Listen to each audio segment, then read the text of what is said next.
Roman Reigns आज की तारीख में WWE के सुपरस्टार चैंपियन, लगभग 1000 दिनों का टाइटल रिकॉर्ड उनके पास फिलहाल के तौर पर चल रहा है। बट ये टाइटल रिकॉर्ड फाइनेंशियली जितना मर्जी जो है WWE को अच्छा पड़ रहा हो, बट इसकी बहुत सारी कुर्बानियां देनी पड़ी हैं सुपरस्टार से लेकर फैंस को, WWE से लेकर हिस्ट्री को। वो कौन सी कुर्बानियां हैं, कहां WWE गलत पड़ गया, और एक ऐसा वहम जो शायद WWE या बहुत सारे रोमन रेंस के फैन या जर्नल फैन समझते हैं कि रोमन रेंस के पास टाइटल होना मतलब WWE को मुनाफा पैसों का होना, यह भी कहीं ना कहीं शायद गलत है। आज रोमन रेंस के बारे में बात करेंगे इस वीडियो पर। हालांकि इस चैनल पर मैं अपने गेम प्लेस डाल रहा हूं, अपनी व्लॉग जर्नी डाल रहा हूं जो रेसलिंग की है। WWE 2K23 चल रही है इस वक्त करंटली हमारे चैनल पर, बट मुझे लगा ये एक्सपेरिमेंट भी करना चाहिए और इस वीडियो के माध्यम से मैं अपनी ओपिनियन दूंगा और आपको सोचने पर मजबूर करूंगा कि क्या WWE ने गलती तो नहीं कर दी, क्योंकि मुझे लगता है बहुत बड़ी गलती कर दी। और WWE was never supposed to be like this, but it has become like this। WWE के रेवेन्यू और पैसों की बात थोड़ी देर में करते हैं, बट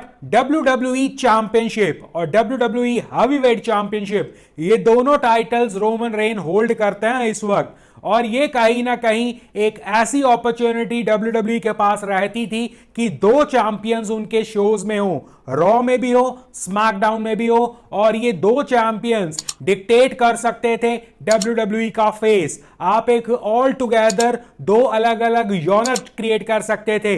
इसमें अपॉर्चुनिटीज बेअंत थी, यानी कि अनलिमिटेड जो है अपॉर्चुनिटीज थी। आप एक तरफ जो है सुपर हैवीवेट चैंपियन बना सकते थे, दूसरी तरफ एक पब्लिक फिगर या एक पब्लिक फेवरेट चैंपियन बनाकर जो है उसके साथ स्टोरी लाइन रन कर सकते थे। एक तरफ आप सुपर हैवीवेट जायंट चैंपियन बना सकते थे, दूसरी तरफ एक लाइट वेट या क्रूजर वेट जो है उस तरह का एक हाई फ्लाई जिसे हम कहते हैं, या मीडियोकर सुपरस्टार्स जो होते हैं बट वो पब्लिक फेवरेट होते हैं, उस तरह का चैंपियन जो है रोल आउट कर सकते थे। इसके अलावा ये दोनों चैंपियंस की आपस में हमेशा क्लैश, हमेशा आपस में भिड़ंत, हमेशा आपस में राइवरी, ये कहीं ना कहीं बहुत बड़ा जो है एक स्टोरी लाइन WWE के साथ चल सकता था। WWE इन दोनों सुपरस्टार्स के साथ across the planet, across the world जो है अपने शोज ऑर्गेनाइज कर सकता था विदाउट मेकिंग एनीवन टायर्ड, या इवन जो WWE के फैंस देख रहे हैं उन्हें जो है बोरियत ना महसूस हो, तो आप इन दोनों चैंपियनशिप्स का इक्वली जो है फायदा उठा सकते थे। इवन सबसे इंपॉर्टेंट चीज, WWE की फैंस एक तरह से जो है जो कह रहे हैं उसे सुनने का एक मौका था एक चैंपियनशिप के लिए, और जो WWE खुद करना चाहता है उसको करने का एक मौका था, प्रोवाइडेड आप दो चैंपियंस दो अलग अलग टाइटल्स रखते, WWE चैंपियनशिप अलग, WWE हैवीवेट चैंपियनशिप अलग, जैसे कि प्रीवियसली होता था। और इससे जो है रॉ और स्मैकडाउन और डिफरेंट दो ब्रांड्स भी आपस में लड़ाई कर सकते थे, ज्यादा एंटरटेनमेंट होने का चांस था, ज्यादा एक्सप्लोर अपॉर्चुनिटीज का चांस था, ज्यादा रेसलिंग जो है मैचेस का चांस था, ज्यादा हाइप का चांस था। ये सब जो है WWE में एक बार में ही कचरे में डाल दिया, सिर्फ और सिर्फ डिसाइड कर कि रोमन रेंस जो हैं वो ही दोनों टाइटल्स रखेंगे और वही जो हैं द फेस ऑफ WWE होंगे।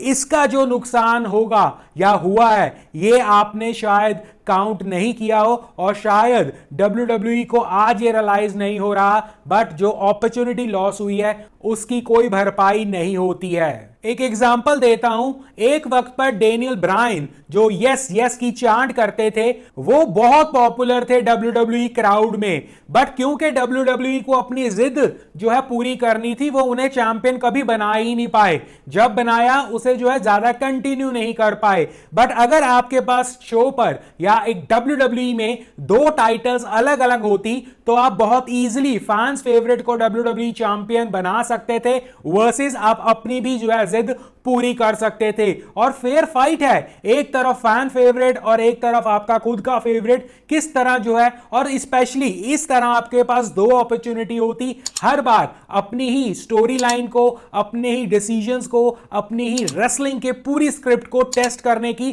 क्योंकि यहां पर आपके दो चांसेस आपको मिल रहे हैं हर बार। बट रोमन रेंज के साथ यह प्रॉब्लम हो चुकी है कि जो भी रेसलिंग में WWE स्क्रिप्ट में सोचती है वो सही हो या गलत, वो एक्सेप्ट होना ही पड़ता है, विच आई थिंक इज पैथेटिक। ये नए किड्स शायद ना समझ पा रहे हो, बट अगर आप थोड़ा सा दिमाग इसके ऊपर लगाएं, एज अ फैन मैं बचपन से WWE देख रहा हूं, 90s किड हूं, और उसके अलावा WWE का एटीट्यूड एरा मैंने देखा है, so I can relate to it. हमें कितनी पीड़ा होती है आज की तारीख में रोमन रेंज और इस तरह की डल स्टोरी लाइन देखकर, I can not even express. हम तब पैदा हुए हैं, तब ग्रो किए हैं WWE के साथ, जब अंडरटेकर ऐसा अंडरटेकर होता था जिससे हम डरते थे।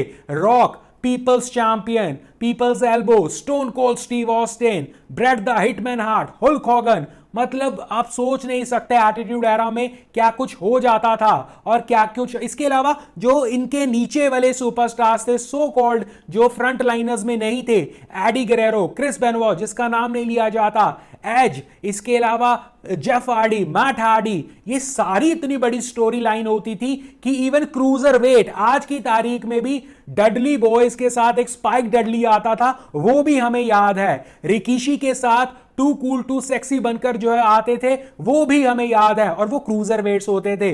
आज की तारीख में वो एंटरटेनमेंट है ही नहीं। सो ये मिस कर दिया WWE ने, ये दो चैंपियंस की जगह एक चैंपियन बनाकर। यहीं पर कहानी खत्म नहीं होती है, ये तो एक पूरा का पूरा स्ट्रक्चर मैंने आपको बता दिया जो WWE ने मिस कर दिया। बट इसी दौरान क्योंकि वो एक चैंपियन को ही कंटिन्यू करवाना चाहते हैं और वो केवल और केवल एक फेस दिखाना चाहते हैं, वो सबसे इंपॉर्टेंट अपने ही मेन इवेंट्स, अपने ही बनाए हुए शोज, अपने ही बनाई हुई स्टिपुलेशंस, अपने ही बनाए हुए एडवांटेज मैचेस सब जो है रियून कर चुके हैं। एग्जांपल के तौर पर money in the bank. Money in the bank इतना क्रिएटिव आइडिया था और शायद आज की तारीख में भी है, जहां आई थिंक एक तो आप जो है स्टोरी लाइन और एक बहुत बढ़िया मेन इवेंट और एक बहुत बढ़िया शो करते थे, उसके अलावा उस कॉन्ट्रैक्ट में जो क्लॉज होता था कि आपके पास जब मर्जी उस दोनों टाइटल में से किसी भी टाइटल में जो है चैलेंज करने का आपके लिए जो है चांस मिलेगा और आप कभी भी उसे चैलेंज कर सकते हैं। कितनी बार हमने जो है उसे देखा है money in the bank cash in होते हुए एक मेन इवेंट के एंड में होते हुए, और वो कितनी एक्साइटमेंट लेकर आता था। कितनी बार नया चैंपियन भी हमें उसमें दिखा। बट क्योंकि रोमन रेंस केवल दो टाइटल्स को और दोनों को कंटिन्यू करेंगे, आपने वो मनी इन द बैंक जो है बिल्कुल नल कर दिया, बिल्कुल गार्बेज कर दिया और उसकी कोई रेलेवेंस नहीं रही। इसके अलावा रेसलमेनिया में जाने के लिए, रोड टू रेसलमेनिया के लिए आपका रॉयल रंबल, 30 इंसान 30 रेसलर्स लड़ते थे और एक मिशन के लिए लड़ते थे कि रेसलमेनिया में जाना है और टाइटल लेकर आनी है। और आपने लगभग पिछले कितनी रेसलमेनिया, कितने मैचेस, कितने हफ्ते, कितने महीने जो हैं ये क्लियर कर कर बताकर रखा हुआ है कि हम जो है चैंपियन चेंज नहीं करेंगे। सो इसका मतलब रेसलमेनिया में केवल और केवल आपका रॉयल रंबल का विनर जा रहा है, बट उसे ना टाइटल मिलने वाली है, विनर ऑलरेडी आपको पता है, और वो एक्साइटमेंट और वो जो पर्सोना उस विनर का होता था वो बिल्कुल आज की तारीख में नहीं है। और ये एक बहुत बड़ा जो है डैमेज है WWE, जो कंटिन्यूटी में WWE ले रहा है अपने ऊपर। अभी तक अगर आपको मेरी बातें सही लग रही हैं तो लाइक जरूर कर देना, चैनल को सब्सक्राइब कर दीजिए। मैं समझ आऊंगा कि आपको इस किस्म का कंटेंट भी अच्छा लगता है। नहीं तो चैनल पर WWE 2K23 my rise my journey के व्लॉग्स चल रहे हैं, मेरी जर्नी उस पर चल रही है, आप उसे जरूर देख सकते हैं। बट इस वीडियो के रिस्पॉन्स से मुझे पता चलेगा कि अगर आप इस किस्म का कंटेंट भी चाहते हैं तो आप जो है चैनल को सब्सक्राइब जरूर कर दीजिएगा। और अपना कमेंट जो है, आपकी क्या राय है, ये सारा कुछ सुनने के बाद वो भी आपसे जानना चाहूंगा मैं। इसके अलावा रेसलमेनिया की हमने बात की है अभी, तो रेसलमेनिया में कितने ज्यादा न्यू सुपरस्टार्स बॉर्न होने की गुंजाइश रहती है। एक रेसलर जो रॉयल रंबल से आया है वो मेन इवेंट रेसलमेनिया में गया है और वहां से एक नया स्टार बॉर्न हो सकता है। आपने वो भी लगभग खत्म कर दिया। यहीं पर कहानी खत्म नहीं होती है। आपने कितने रेसलर्स का करियर शुरू होने से पहले खत्म कर दिया। कितने रेसलर्स का करियर सिर्फ इसलिए जो है खत्म हो गया क्योंकि WWE सिर्फ इस जिद में रहना चाहता है कि वो रोमन रेंस को ही चैंपियन बनाकर रखना चाहता है। कितने रेसलर्स रेसलिंग को छोड़ चुके हैं इस चक्कर में क्योंकि उन्हें पता है यहां पर हमें फेयर अपॉर्चुनिटीज नहीं मिलने वाली और यहां पर केवल और केवल एक मैन का शो होने वाला है और वो कई रेसलर्स को पसंद नहीं है। और हिस्ट्री हमें बताती है कई अच्छे रेसलर्स जो है रेसलिंग छोड़ चुके हैं क्रिएटिव डिफरेंसेस की कारण। और ये वही रीजन है रोमन रेंस या एक चैंपियन इतने जो है दिनों के लिए करना, ये उसका प्रमुख कारण डेफिनेटली है। और जो चीज शायद आज हमें रियलाइज नहीं हो रही है, 90s में जो सुपरस्टार्स हम देखते थे, जो एटीट्यूड एरा हम देखते थे, जो WWE हम देखते थे, कई रेसलर्स जो है बनने की इंस्पायर होते थे। कई जो है बच्चे जो है उस जैसा बनने की सोचते थे। कई जो है बच्चे जो है करियर जरूर जो है जो 90s में थे उन्होंने इन सुपरस्टार्स को देखकर करियर जो है लेना जो है पसंद किया होगा। बट रोमन रेंस और सिर्फ एक चैंपियन इतने सालों के लिए, इतने वक्त के लिए, ये कहीं ना कहीं डिस्करेज करता है इस चीज को जो शायद आज WWE रियलाइज नहीं कर रही है बट डेफिनेटली डिस्करेज हुए होंगे कई लोग, कई बच्चे जो WWE को कैरियर बनाने से अब जो है दूर हो चुके हैं। क्योंकि अगर करंट सुपरस्टार्स WWE में जो है रहना पसंद नहीं कर रहे हैं और creative differences and this and that, तो नए सुपरस्टार्स या नए बच्चे और नई जनरेशन तो वाकई जो है अपने आप को थोड़ा सा पीछे रखेगी। मैं ये नहीं कह रहा हूं कि लोग बनेंगे नहीं, बट जो ब्रीड, जो अग्रेसिव और जो एक्चुअल जो जिनके दिल से निकलती है ना वो चीज, वो मिस हो जाएगा। और ये फैक्ट है, डेफिनेटली बहुत लोग डिस्करेज हुए होंगे। इसके अलावा रोमन रेंस को चैंपियन बनाकर रखने के लिए आपने कितने लेजेंडरी सुपरस्टार्स को मैच हरवाए और उसका कोई रिजल्ट भी नहीं आया क्योंकि रोमन रेंस की एक्सेप्टेंस उन लेजेंडरी सुपरस्टार्स को हराकर बिल्कुल नहीं हुई है। रोमन रेंस की एक्सेप्टेंस अगर हुई है तो वो केवल और केवल जो है WWE की बार बार जो है उस चीज को दिखाने की वजह से हुई है। रोमन रेंस की एक्सेप्टेंस है या नहीं, वो केवल और केवल उनके टैलेंट की वजह से नहीं हुई है। रोमन रेंस की जो कुछ यहां पर हो रहा है वो ऑल थैंक्स टू WWE हो रहा है और बार बार दिखाने से। वो कहते हैं ना, बार बार दिखाओगे तो वो चीज बिकने शुरू हो जाती है। WWE वही गलती कर रही है और रोमन रेंस का इसमें कतई कोई हाथ नहीं है। रोमन रेंस की बस ये सिफ्त है, ये एडवांटेज है कि वो अनफिट नहीं हुए हैं और ऑल दिस टाइम जो है वो रेसलिंग के लिए हमेशा अवेलेबल रहे हैं। खैर, अब आते हैं उस बहुत बड़े मुद्दे पर जो कहा जाता है, स्पेशली रोमन रेंस के फैन कहते हैं कि Roman Reigns bring money. Roman Reigns की वजह से WWE जो है ग्रो हो रहा है और बहुत ज्यादा ग्रो हो रहा है। वेल, ये एक फॉल्स स्टेटमेंट है। यस, रेसलिंग जो है कमाई के जो है अगर मापदंडों में देखें तो रेसलिंग इंक्रीज हो रहा है, बट आप ये फैक्ट भूल रहे हैं कि क्योंकि रेसलिंग जो है अब PG एरा में आ चुका है, एटीट्यूड एरा से जो है अब no blood policy and all that, और वो बच्चों को और वो हर जनरेशन को टैकल कर रहा है, तो इसलिए जो है उनकी ऑडियंस बढ़ रही है। उसी के साथ साथ अपॉर्चुनिटीज बढ़ रही हैं, वो किसी इंडिविजुअल की वजह से नहीं, वो क्योंकि धंधा, बिजनेस इज ग्रोइंग और ये it is bound to happen. आप जो 2010 में कर रहे थे, 2015 में वो और बड़ा होगा, 2020 में वो और बड़ा होगा, 2025 में और बड़ा होगा। बट इसमें आपकी क्रिएटिविटी का कोई हाथ नहीं है, इसमें आपकी सिर्फ और सिर्फ ब्रांड्स, और ब्रांड्स भी इसलिए क्योंकि ब्रांड्स के पास अब पैसा है,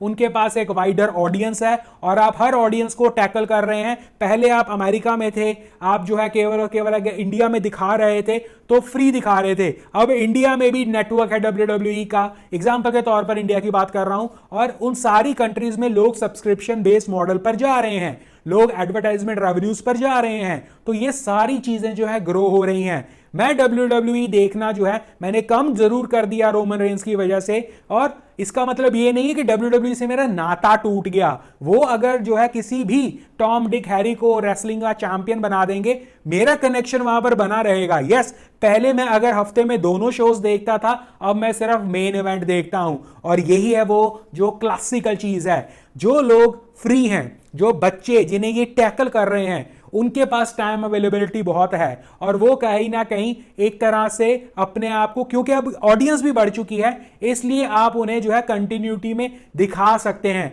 बट हार्डकोर जो फैंस थे लाइक मी, हम देखना चाहते हैं जब आज भी ब्रॉक लेसनर आता है, ट्रिपल एच आता है, या कोई नई स्टोरी लाइन जो है बनती है, रिसेंटली सैमी ज़ेन की भी बनी थी, या रैंडी ऑर्टन की खबरें आ रही हैं, रॉक की, ये सारी चीजें हम देखने आते हैं, बार बार देखने आते हैं। बट जब हमें पता लगता है रोमन रेंस वाला वही कामकार है, तो हम जो है उससे दूर हो जाते हैं। रीसेंट एग्जांपल शार्लेट फ्लेयर के साथ जो रिया रिप्ली का मैच था, वो कितना एक्साइटिंग था। वहां पर अगर वापस शार्लेट फ्लेयर जो है जीत जाती तो मैच जितना अच्छा हुआ उसके बाद हमारा इंटरेस्ट खत्म हो जाता।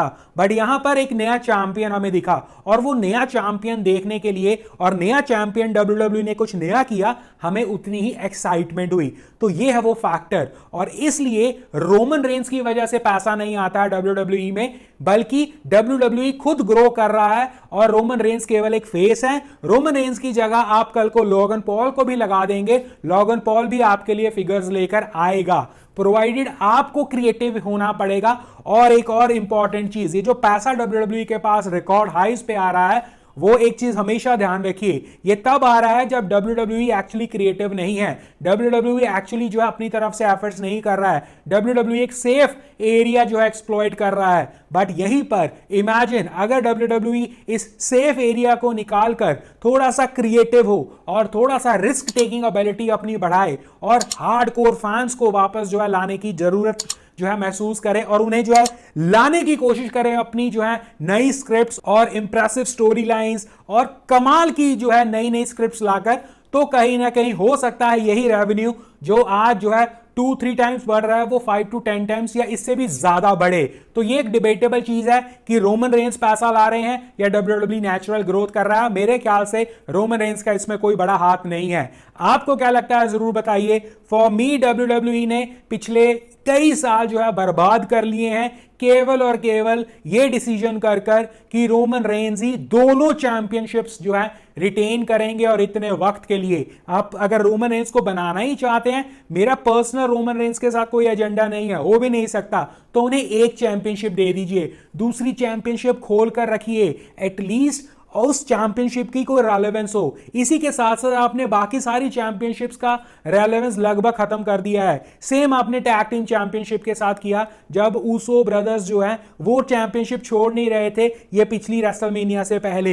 इसी तरह आपका इंटरकॉन्टिनेंटल चैंपियनशिप कहां है, आपका हार्डकोर चैंपियनशिप कहां है, आपका 24/7 चैंपियनशिप कहां है, आपकी वुमेन्स चैंपियनशिप जो अभी चल रही है वो ठीक, बट आपकी और चैंपियनशिप्स कहां है, आपका king queen of the ring अगर बनता है तो उसका रेलेवेंस क्या है, अगर आपका रॉयल रंबर का विनर बनता है उसका रेलेवेंस क्या है, आपका मनी इन द बैंक कहां चला गया, आपका एलिमिनेशन चैम्बर में अगर कोई जीतता है उसका रेलेवेंस कहां चला गया, आपकी टाइटल जो है अगर एक ही इंसान रख रहा है तो बहुत नुकसान हो रहा है। और एज अ फैन मैं बहुत डिसअपॉइंटेड हूं इन सारी चीजों से। आप अपने विचार जरूर बताइए।